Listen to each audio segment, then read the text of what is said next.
Mark, you changed the Mustang in 2010. Yep. Then you changed it in 2011. Now I come here, 2012, and look what you do. Well, it's the gift that keeps on giving. I mean, you know, our overall approach with Mustang is every year come out with some news. As we thought about the 13 model year, we really kind of laid out a challenge for the engineers, because you know, when you step back as an engineer working on a Mustang, it's an incredible honor because this is such an iconic vehicle. Oh, it's literally the family jewels when it comes to Ford. Around the world, people associate Ford with Mustang. The GT500, it's got a 5.8 liter engine, up from 5.4. So we kind of we upped the size of the block.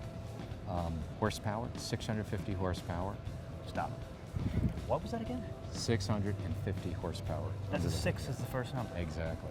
And you know what we didn't do is I like the boss. I need to go and do this. Again, because we're dealing with an icon, we didn't kind of just throw out to the engineers, here's a number you should go after.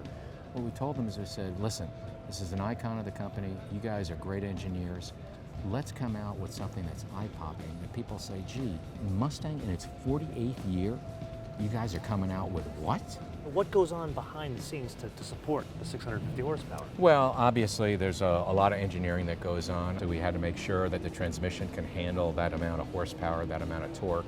Got to make sure that the cooling and the blower and the engine is enough to make sure that that it supports the engine. I noticed there's like virtually no grill now. It's like all the air goes straight into the... Well, you know, you need a lot of that cooling going in there, because when you have 650 horses under there and a 5.8 liter engine, you need to make sure that engine cools appropriately. But do it in a way that's aerodynamic, and also when you're driving a car and you see a Mustang coming up behind you, you want to make sure from a design standpoint that it makes a huge statement that says, oh my gosh, that's the new Mustang. Now, suspension-wise, what did you guys do to this? Well, obviously they stiffened the suspension, made some tweaks to it. New wheels, as you can see here. I think we upgraded the brakes as well. Obviously, new formulated tires. You know, when you're braking 650 horses at 200 miles per hour, you need a little bit more grip. For the avoidance of doubt, a Mustang, 200 miles an hour. Yep, there's a 2 and then 2 zeros after that. Have you done this? Have you actually driven this car? Not at 200 miles an hour. Sometimes they don't let me do that kind of stuff.